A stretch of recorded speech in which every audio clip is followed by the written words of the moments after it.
What up, though, everyone? Welcome back to a new episode of One Mic, where I watch shit so you don't have to. Today, I'm here to talk about the season 5 finale of The Expanse, entitled Nemesis Games. So, before I really get into the episode itself, I want to talk a little bit about kind of like my approach to The Expanse, and there will be a reason behind me giving you guys. Let me adjust this a little bit there, so I'm not so far up on the thingamajiggy there. I don't really like giving the all my background shit being in the videos. But hey, I just want to adjust that real quick. So one of the things I want to talk about is my approach toward The Expanse. I watch each episode twice. I watch them on Wednesday when they come. On Tuesday night when they premiere on Amazon. Or sometimes I can't get to it Tuesday night, so I watch it Wednesday morning. But generally, I watch Tuesday night and then I watch again Wednesday morning. Reason for that being is I don't want to get in front of you guys and sound like a dumbass. I'm a big Game of Thrones fan. I've compared this show to Game of Thrones. I've called it Space Game of Thrones before. And obviously there's a lot of things that are not very similar, and there are some things that are. But one of the reasons I do that is because this show, it's a very complex watch. You can't kind of background watch The Expanse. And I tell this to people who are starting Game of Thrones as well. You can't background watch Game of Thrones. There's too many characters, too many places, names, ships, like all different kinds of things that you would need to remember. It's difficult to catch those things if you are not paying close attention. It's also difficult to catch the plot intricacies on one watch. Even now, I've seen Game of Thrones in its entirety probably 5 or 6 times, maybe. So going back to, like, say, what I would always do is rewatch the whole series before a new season started. So prior to season 8, I watched the first 7 seasons again. So put that in perspective for you guys. I've seen season 1 of Game of Thrones a whole bunch of times. I'm watching it again right now. My point is, even now, on my probably 7th or 8th time watching season 1, I'm still noticing things that I maybe not necessarily I didn't notice before, but things that click a little bit better and make a little bit more sense. All that to say, the reason that I'm bringing this up is that I watched The Expanse twice for those same reasons. I want to make sure that I'm not missing anything. I can connect the dots. I'm not as seasoned on this show as most others, so I can't just look at a ship and be like, oh, that's so-and-so ship, or oh, that's insert name of said ship. So I watched these episodes twice to help with those sorts of things. So last night I watched it. My first watch is always kind of like I'm just going to chill and relax. I'm going to watch it, take it all in, see how it is. Second watch, I watch it with a little bit under a microscope. And it's not to pick at it, but kind of just to make sure that everything's piecing together. So 3 minutes into the video, why am I mentioning all this? My point is that there's so much that took place in this finale to a point where it's like I watched it the first time and thought, man, a lot of shit happened here. And then I watched it again and said, even more shit happened than you thought happened. So there's a lot to go over. I'm not here to do scene by scene breakdowns or anything like that. All I'm here to do is tell you guys what I thought of the episode. So I'm going to dive right into that part of it. So I kind of want to give my thoughts on the season overall. I've said from jump that this is a slower paced season. It's a different season than all the rest of them. That's not a negative. That's not a positive. It's merely an observation. This show has typically moved at a pretty quick pace. And this season has been slower. I've enjoyed it, but I'm curious to see how the fandom's going to take it, because this one was not as fast paced, and there could be something where a lot of people might be like, I'm finding this boring, or I'm finding it uneventful. I found a lot of gratification from these character beats that they did with, like, Naomi, that they did with Amos, that they did even with Marco and Philip. I felt like a lot of those things were necessary. I also found them to be interesting. We had the whole situation with Naomi. This whole season revolves around Naomi, if we're being honest. Naomi's past with Marco and Philip, we really dive into that. We dive into Naomi's own personal feelings and issues with her abandoning her ex and her son. We know that everything that Alex and Bob, not everything, but mostly, particularly during the second half of the season, most of the things that Alex, Bobby, Holden were all doing revolved around saving Naomi. So they did a lot of great stuff with Naomi.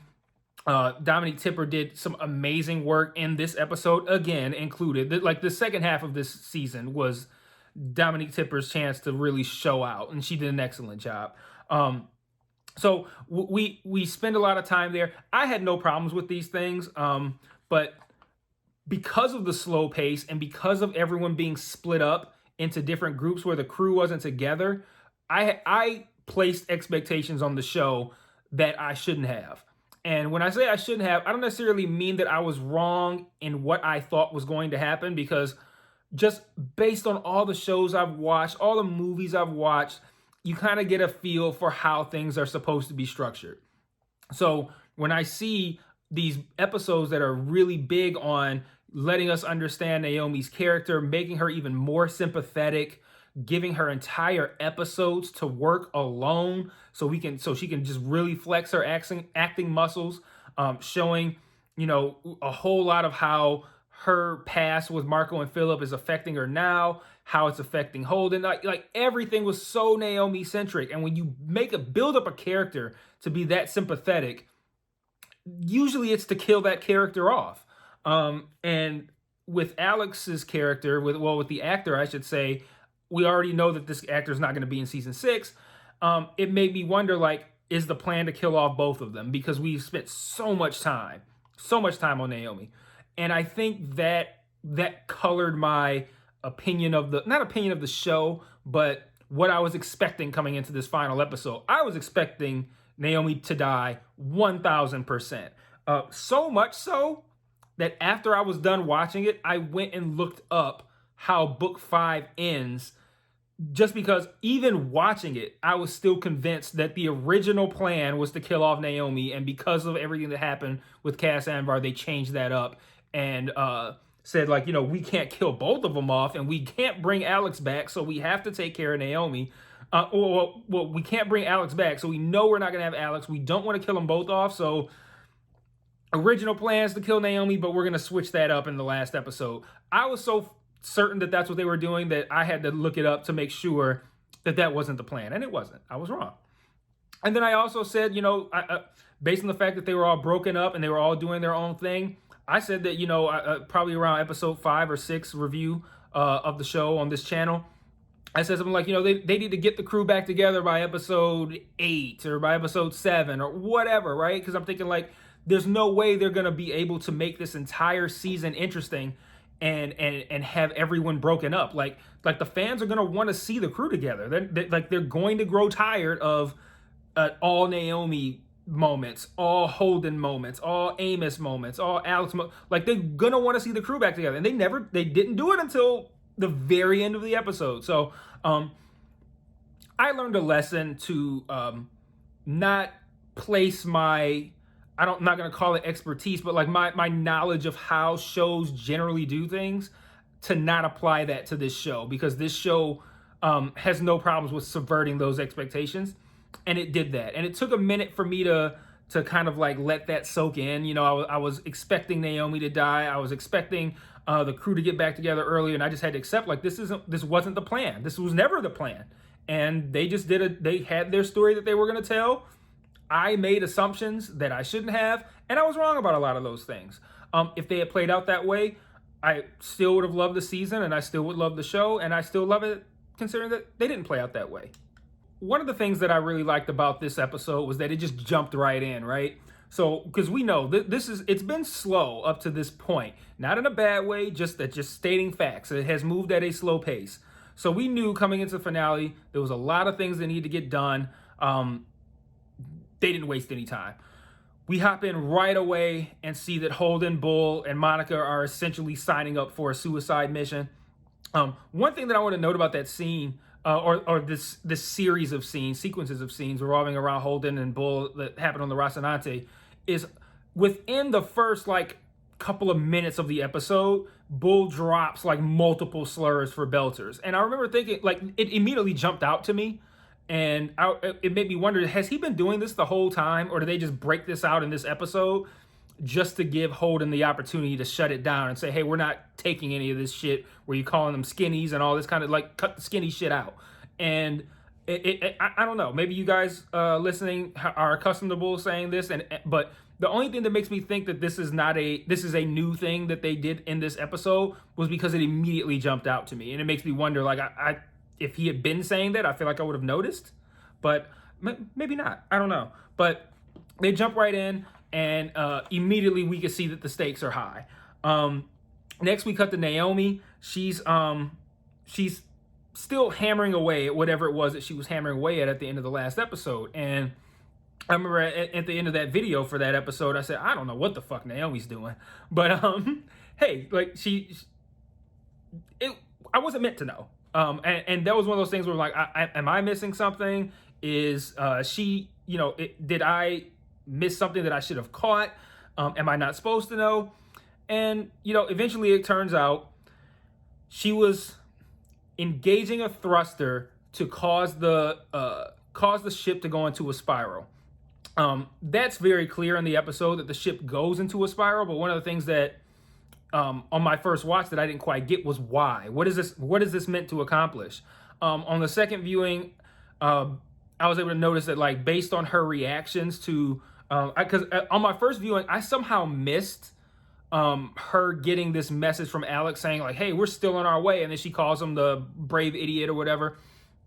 So that lets me know that essentially she was putting the ship into a spiral because she knew that it would be hard for Alex to dock with them in a spiral, which Bobby verbalizes, and that it was essentially meant to be a deterrent. And he goes, yeah, we're coming anyway, as she should have probably expected. And then, yeah, she calls him a brave idiot, plan fails, he's coming anyway. So that was one of those things where, and I appreciate this about the show, that there are times where they don't spoon feed you anything on this show, because even when they have Bobby straight out say, we can't attach to that, we can't dock that ship because it's currently in a spiral, like, that was less to explain to us the difficulty of them docking and more to help explain why Naomi did what she did in the first place. Because without that line, if I don't know that the spiraling ship is difficult to dock, I don't know why Naomi did that. So, like, I like the fact that this show makes you work. And I like that, because very, very few shows do that. And this show makes you work, and I really appreciate that. And I caught that on the second viewing, and I thought that was pretty cool, so that I had a better understanding of what she was trying to accomplish. So one of the other things that I really liked about this episode was the battle that ensued shortly after Naomi engages this thruster. So they hop right in. They're like, yo, we got the Holden's on the Rossi. He's like, we got to tear through here. We're going to fuck everybody up. And our goal is to cause as much damage and as big of a distraction as possible to allow Alex and Bobby some time to save Naomi. Battle starts. Shit's incredibly fucking cool to watch. This show does space battles like no other.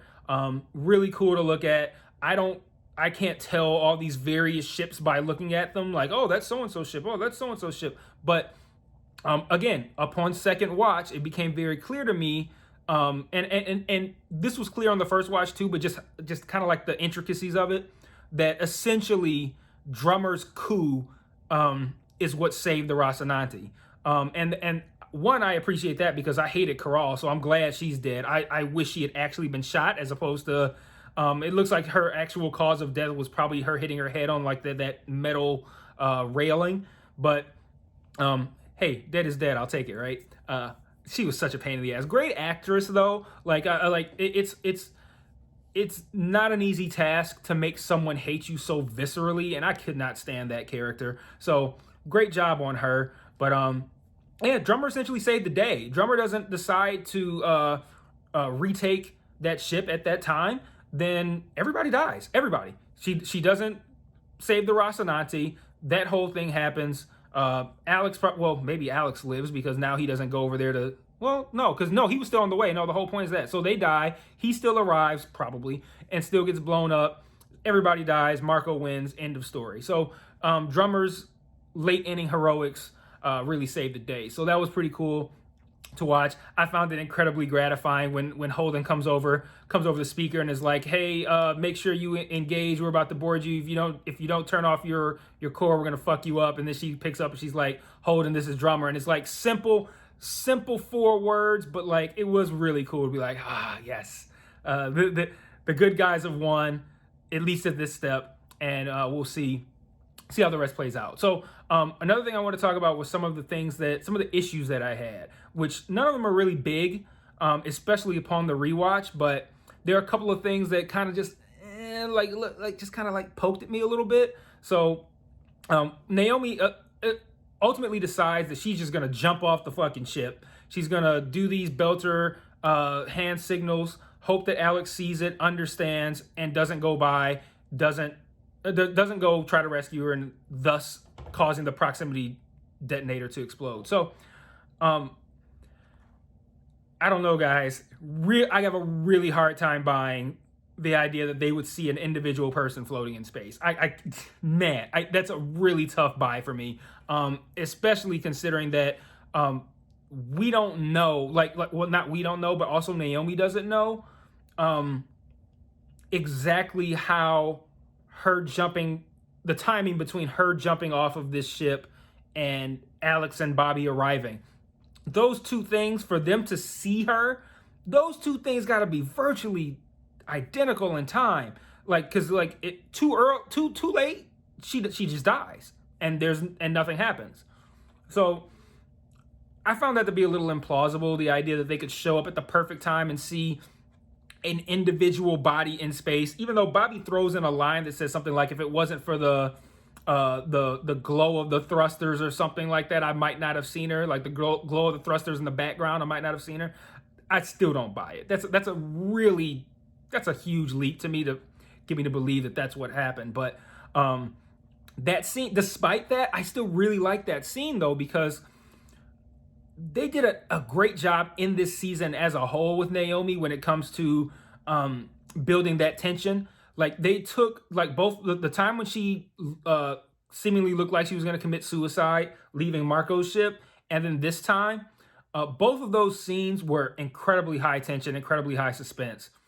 Again, I'm thinking the whole time they're killing off this character, so I'm thinking like, is this it? Is this how they're going to kill her? And then she doesn't die, but like they draw those scenes out long enough to not just make you think that she might die, but to help you as the viewer realize like how scary that must be, to be in this large void in space with no idea what's going to happen. You can't control anything. You're just like rotating or floating. You can't stop that. You can't unrotate. You can't make yourself stop moving. You can't choose what direction you're going to go in. You're just completely at the mercy of nothingness.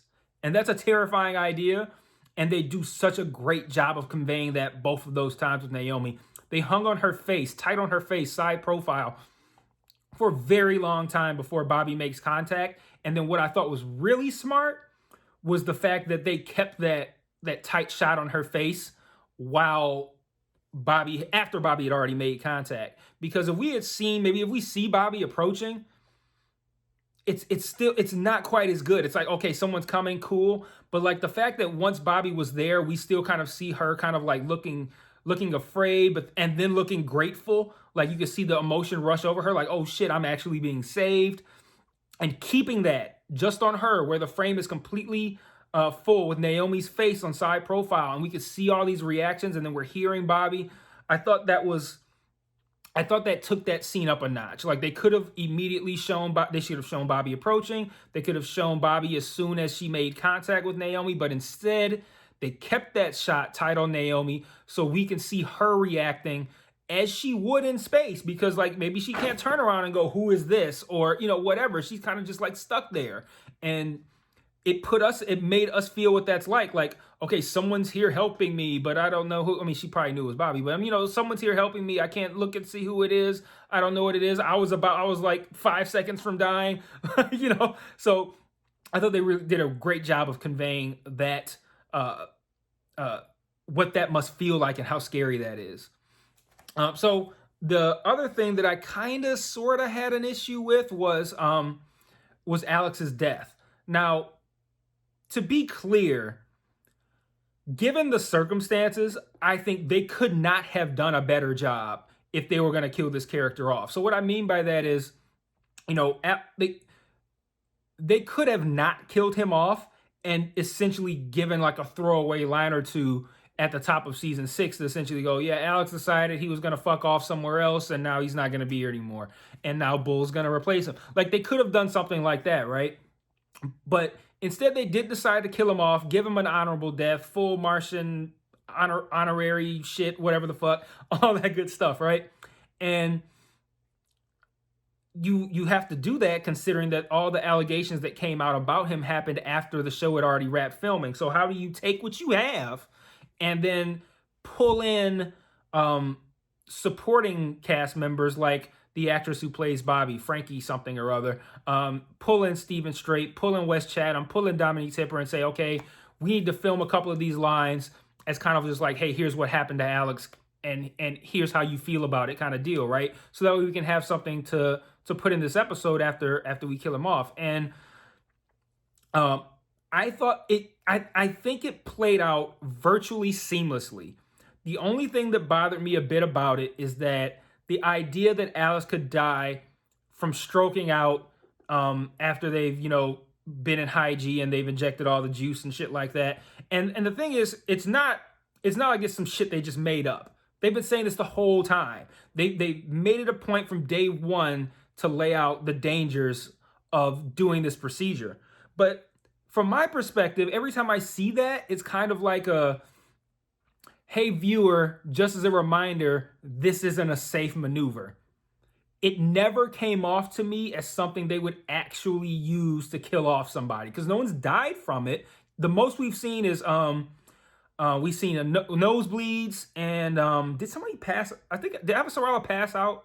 I feel like Avasarala passed out when she did it on the ship with Bobby, but that's the worst we've seen of it. So for me as a viewer and someone who's not trying to poke at it too much, I just look at it as like the show's way of saying this is a strategy that has some risk. So you are supposed to feel some sort of tension while we do this.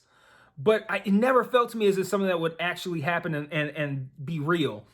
So to kill Alex off through kind of just like a stroke from doing that, especially the way they did it, they have Alex responding to Bobby right up until the moment when she gets back on that ship.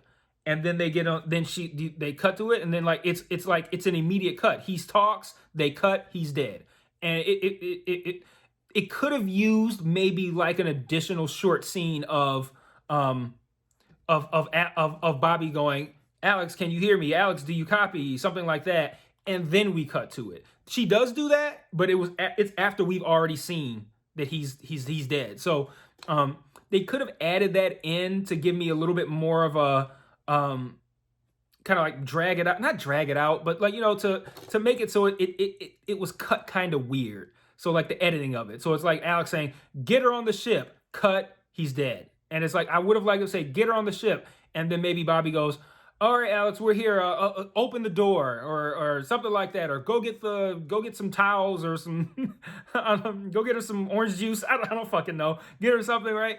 And then he doesn't respond. He says, Alex, can you hear me? Alex, can you hear me? And then we cut to him being dead. So I feel like it took a little bit of the weight out of it because he died in a manner that even though we have been told this can't happen, it has not happened and has only felt like kind of like an overarching like, hey, just so you guys know, this isn't a totally risk-free move, but it's never happened to where somebody actually dies from it. So it didn't quite have the impact. I think it might have helped if they could have done that before, had people die of it. But again, you don't know at the time that you plan on killing off this character unexpectedly. So I think given what they had to work with, they picked the perfect way to do it because they've already established that he could die this way. That anyone could die this way. They've already established the dangers of it. They've already established stroke specifically out of it, not just like because Holden says he died of a stroke, this can happen. But they'd already established that was possible earlier in the episode and earlier in the series. So they've established that that's good. And I think that given the fact that they could not bring him back.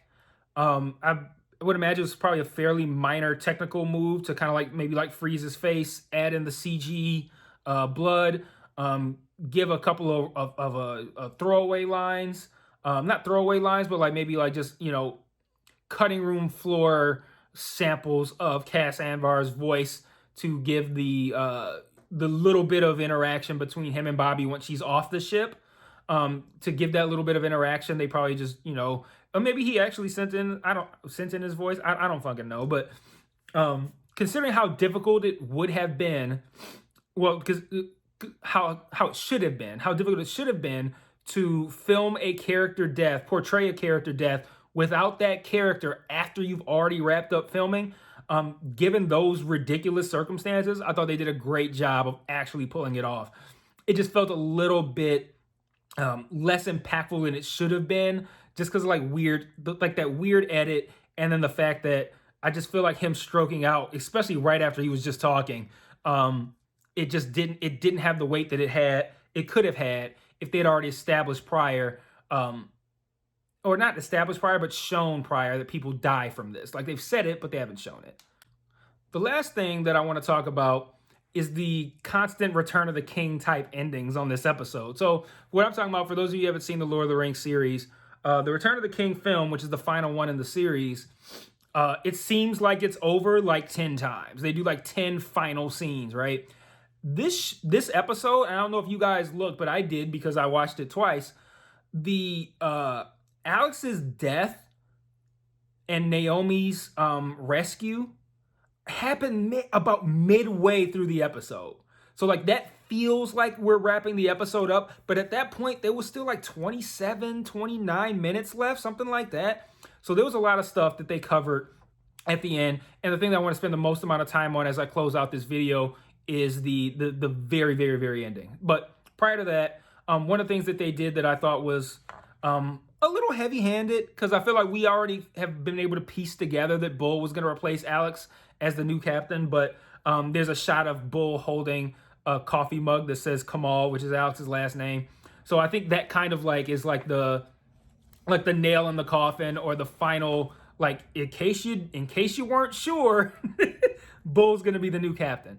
So we get that loose end, quote unquote, tied up. Another loose end that they tied up was the message that Naomi left prior. I wonder if this was the plan for that message the whole time. That message being given early in the season and not being revealed until the very end reeks of this was meant to be a big and impactful and emotional reveal. It would have worked out so much better if they had actually killed off Naomi, but since they didn't, they conveyed what emotion they could through that message. But to me, it was an interesting decision to drop that early, completely ignore it, bring it back up at the end, but after it really has virtually no weight, because that has weight if something had actually happened. Because that was like the subject line was like, if something happens, if something had happened, that message carries 100 times the weight that it carried just saying, oh, did you listen to my message? No, I never did. All right, here it is. That's like virtually no emotional weight. But at least they tied up that loose end. But that was one of the things that kind of bothered me. I feel like that message was kind of just like a dangling kind of thing that they left out there that they did wrap up, but not in a real satisfying way to me. But hey, maybe I'm alone on that. The other thing that I want to talk about, well, one of the other things I want to talk about is Marco again. And I've settled on the fact that I think Marco is awful. And when I say that, I mean, the character is obviously awful. He's a piece of shit. That's very clear. But the actor, the way he portrays his character, it's awful. I can't. And I know I've kind of hedged on it. Like, I don't really like this. I don't really like... No, I can't. He's bad. What did it for me was in one of these final scenes. So one of these, what I like to call the Return of the King endings. Marco, actually, this is actually, I think, in the first half of the episode. Marco spaces drummers, I think his name was Sergey or Serge, the guy that she sent over to be on Marco's ship, just like Karal was on her ship. he spaces that guy kind of like, as a ultimate fuck you to Kamina for essentially saving the day. After he does this, they kick the guy, they open the door, the guy's, struggling to breathe. He's, breathing heavy. You can tell he's losing his air, right? Marco kicks him off. He turns around, he starts to walk back, and he looks in the security camera, and then he walks off. And like, it sounds really like simple, but that look that he gave, it was like, I was expecting like a hair flip, like, and he like flips his hair and then walks off. Like, you can't behave like that and expect me to take you seriously as an actor. And when I say as an actor, I don't mean like I think that guy's a shit actor, but I mean like his portrayal of that character. You know that your character is a badass. So that's what you need to be focusing on, is making your character come off like a badass. To essentially do like a in the camera after you kill off one of the other people, that was the final straw for me. Him walking around in these like 1980s big shoulder pads, thin waist jackets with his Prince mullet, like, that's bad enough. But that little like that emotional hair flip was just about enough. Like, I cannot find this guy intimidating at all. Like, I hope they like cut his hair or something, or make him dress different for season 6, because like this guy is not intimidating to look at all. He looks like a 1980s model / background dancer, and I'm like, I just can't. He's awful. I did shed a single tear for Amos and Eric's bottle of tequila that ultimately shattered in one of the scenes. That tequila bottle had been built up. I would have liked to have seen them share a drink. I would want a drink of it. But yeah, Amos loses the bottle. But I'm glad he said, fuck it, whatever, it's all good. Let's move on. The crew reunites, what's left of the crew. Everybody hugs. I like how Amos came to the realization that Alex was dead without anyone saying anything. And then I like the way he kind of almost like smuggled Clarissa aboard without actually smuggling her, like making it in a way that Holden cannot refuse. I thought that was a great logistical play to say, like, essentially, you wanted to kill me, you were gonna do it, and now look at us, we're cool, right? We're buds, we're pals, right? And like, yeah, we're cool. And then he's like, so yeah, you know how Clarissa was gonna kill you too? Like, yeah, she's good too. Come on, Clarissa. So like, I like how he used that logic. And then I also like his energy, right? So she comes in and she's kind of just like, hi, like nervous. Hi, James, sorry about the whole like wanting to kill you and your girlfriend kind of deal. And then Amos is like, come on up, Peaches. He's so excited. So I really like that. We didn't get much Amos in this episode either, which was kind of, but hey, great episode. So fuck it, I'll take it. And then the last thing, the final scene where everything essentially goes to shit. It looks like, and I needed to watch this final sequence multiple times because I wasn't quite clear on what was happening.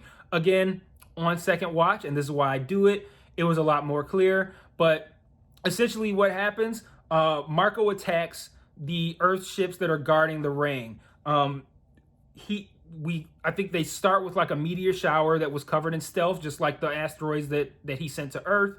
That starts up one end of it.